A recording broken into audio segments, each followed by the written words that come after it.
Hello students, today we will learn the third chapter of Geography of class 6 and the chapter is Where in the World Are We, Latitudes and Longitudes। आज हम discuss करेंगे locating places with the help of latitudes and longitudes, यानी कि latitudes और longitude की help से हम कैसे किस तरह से प्लेस को लोकेट कर सकते हैं ग्लोब पर या मैप पर, ये हम आज जानेंगे। लॉन्गिट्यूड्स एंड टाइम, लॉन्गिट्यूड और टाइम किस तरह से हम कैलकुलेट कर सकते हैं। The global time system has oriented from the sun and its movement, जो वैश्विक समय प्रणाली है उसे हम सन और उसके मूवमेंट से कैलकुलेट करते हैं, स्टडी करते हैं।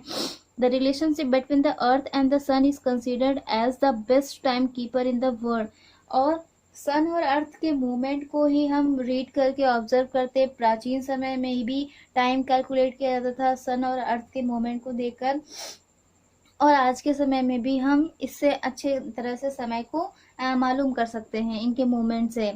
We notice every day that the sun rises in the east and moves across the sky westward, जैसे कि हम डेली देखते हैं कि जो सनराइज होता है वो ईस्ट में होता है और उसके बाद सन हमें मूव करता हुआ दिखाई देता है वेस्ट की तरफ, और वेस्ट में सनसेट होता है।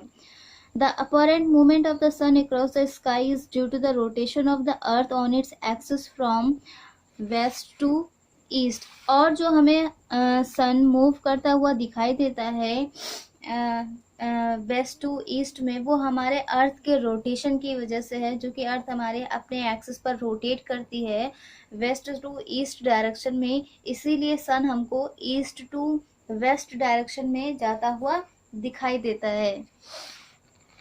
जैसे कि जब ट्रेन चलती है तो हम आगे बढ़ते हैं, लेकिन जो आसपास के पेड़ हैं जो हमें दिखाई देते हैं, ऐसा लगता है कि वो हमसे पीछे की तरफ भाग रहे हैं, हमारी अपोजिट डायरेक्शन में।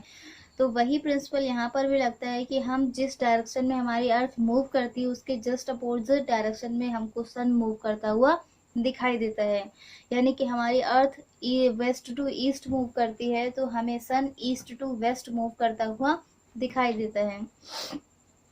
One rotation of the earth takes about 24 hours, और अर्थ का एक रोटेशन कंप्लीट होने में कितने आवर्स का टाइम लगता है, कितने घंटे का समय लगता है, 24 आवर्स लगते हैं। And makes an angle of 360 degree, एक कंप्लीट सर्कल होता है 360 डिग्री का, और जब अर्थ अपना एक पूरा सर्कल कंप्लीट करती है रोटेशन के थ्रू तो वो भी 360 डिग्री का एंगल बनाती है। For the calculation of time, समय की गणना के लिए वी टेक प्राइम मेरिडियन और Greenwich meridian as a reference, हम प्राइम मेरिडियन या ग्रीनविच मेरिडियन को हम रेफरेंस संदर्भ के तौर पर लेते हैं समय की गणना के लिए। प्राइम मेरिडियन ये जो कि 0 डिग्री लॉन्गिट्यूड होता है, इसे हम बोलते हैं प्राइम मेरिडियन, और यहीं से हम टाइम कैलकुलेट करते हैं पूरे वर्ल्ड में। और ये जो टाइम मेरिडियन है वो ग्रीनविच में है, जो कि इंग्लैंड में है।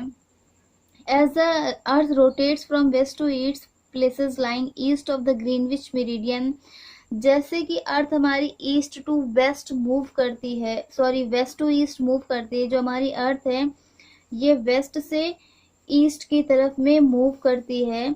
तो जो ये प्लेसेस हैं जो कि 0 डिग्री के ईस्ट में आते हैं, जो कि ईस्टर्न हेमिस्फीयर में पड़ते हैं, वो समय में आगे होते हैं ग्रीनविच से, और जो कि वेस्ट में होते हैं 0 डिग्री से, वो समय में 0 डिग्री से यानी कि प्राइम मेरिडियन से पीछे होते हैं।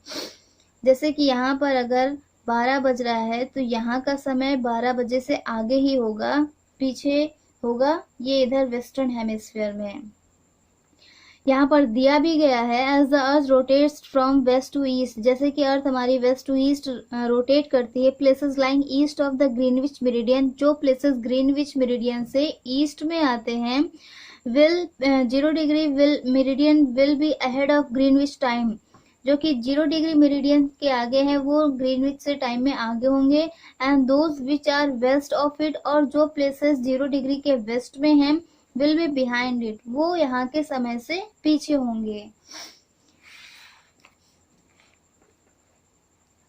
Let us calculate the rate of difference, और ये डिफरेंस किस वजह से होता है और कितना होता है ये भी कैलकुलेट करते हैं, ये भी जानते हैं। The earth rotates 360 degree in about 24 hours, अभी बताया कि जो अर्थ है वो एक सर्कल अपना 24 घंटे में कंप्लीट करती है, और एक सर्कल होता कितने डिग्री का है, 360 डिग्री का।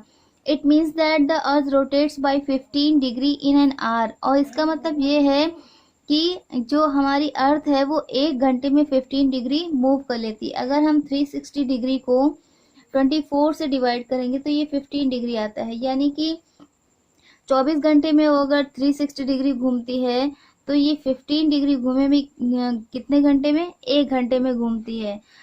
You can say that the earth rotates by 1 degree in 4 minutes, और 1 डिग्री घूमती है 4 मिनट में।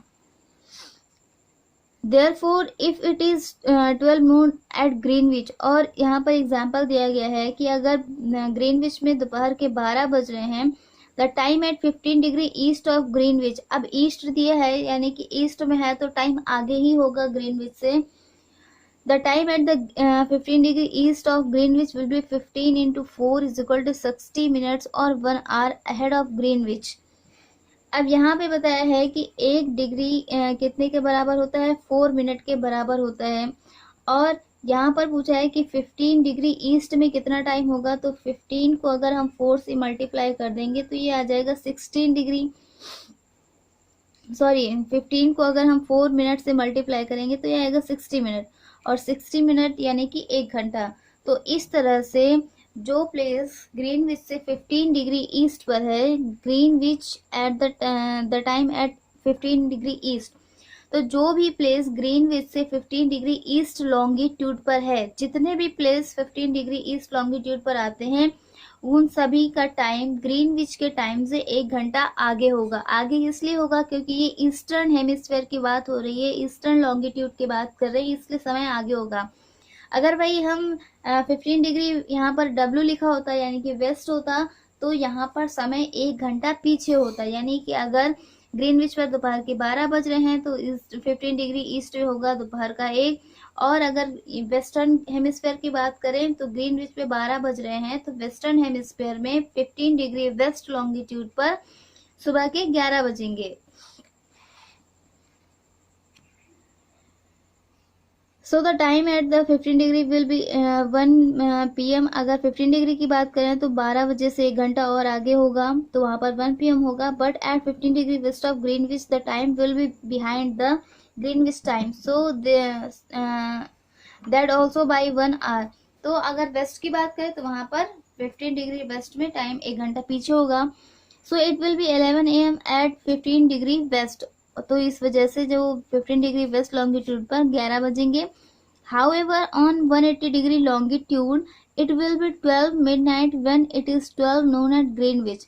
अब 180 डिग्री लॉन्गिट्यूड जो कि 0 डिग्री लॉन्गिट्यूड के जस्ट अपोजिट पड़ती है, वहां पर टोटल 12 घंटे का डिफरेंस आ जाएगा।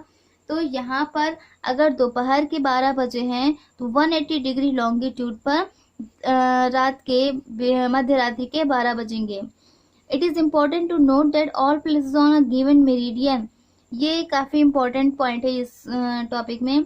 All places on a given meridian of longitude will have the same local time, कि अगर हम किसी पर्टिकुलर लॉन्गिट्यूड की बात करते हैं तो उस लॉन्गिट्यूड पर जितने भी प्लेसेस आते हैं फ्रॉम नॉर्थ टू साउथ, उन सभी पर जो टाइम होगा वो सेम होगा। अगर 1 डिग्री लॉन्गिट्यूड पर 12:01 हो रहा है तो 1 डिग्री लॉन्गिट्यूड पर जितने भी प्लेसेस हैं वहाँ सभी पर 12:01 ही होगा। तो ये था आपका आज का टॉपिक। कल का टॉपिक नेक्स्ट डिस्कस करेंगे। Okay, thank you.